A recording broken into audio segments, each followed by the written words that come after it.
মৎস্য উপদেষ্টা নিজে ক্যাবের কাছে জানিয়েছে কাগজপত্র দিয়ে যে তিনি প্রতিকার পাচ্ছেন না।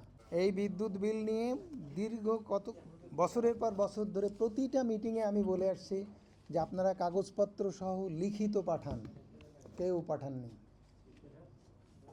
তাহলে বস এই মিটিংয়ে আসলে বলবেন, তাহলে সমস্যার সমাধান হবে কী করে? একজন লোককে পাঠাতে দেখিনি। একজন কনজিউমার পাঠাইছিল সেচের উপরে, যে তার সেচ বিল মাছের এবং ধানে দেয়, সেই সেচ বিল নেওয়া হচ্ছে শিল্প রেটে। সে কাগজপত্র প্রমাণ সহ দিয়েছে। তার পেছনে 6 মাস আমরা ওয়ার্ক করে সেটা হাইকোর্টে পাঠানো হয়েছে। 2-1 দিনের মধ্যেই সেটা শুনানি হয়ে যাবে। 365 কোটি টাকায় ইটকল মাপ করে নিয়ে এসছে। তার যারা কনজিউমার ছিল, গ্রাহক ছিল, তাদের নামে লোন ছিল, সেটা সরকারের কাছ থেকে মওকুফ করে নিয়ে আসছে বকেয়া। তার বাইরে যারা কমার্শিয়াল ব্যাংক থেকে লোন নিয়ে এই সোলার হোম সিস্টেম করেছে, তাদের ঋণ বাকি আছে 2 কোটি টাকা। সেই 2 কোটি টাকা বাকি হয়নি, তাদের নামে মামলা হয়ে গেছে।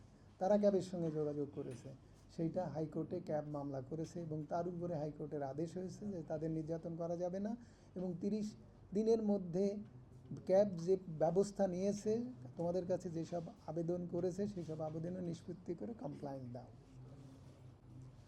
মৎস্য উপদেষ্টা নিজে ক্যাবের কাছে জানিয়েছে কাগজপত্র দিয়ে যে তিনি প্রতিকার পাচ্ছেন না। তার মন্ত্রণালয়ের কি, যে কৃষি খাতে বিদ্যুৎ যে খরচ হয় সেইটা পোলট্রি এবং পশুপালন এসবই হচ্ছে কৃষি পণ্য উৎপাদন করে, সুতরাং কৃষি মন্ত্রণালয় থেকে সেটা ব্যবস্থা করেনি। তিনি অর্থমন্ত্রীর কাছে গেছেন, তিনি বিদ্যুৎ মন্ত্রণালয়ের কাছে গেছেন, কোনো জায়গায় কোনো প্রতিকার পাননি এবং শেষ পর্যন্ত তার দপ্তর থেকে সমস্ত কাগজপত্র আমাদের কাছে গেছে। আমরা হাইকোর্টে গেছি। ভোক্তা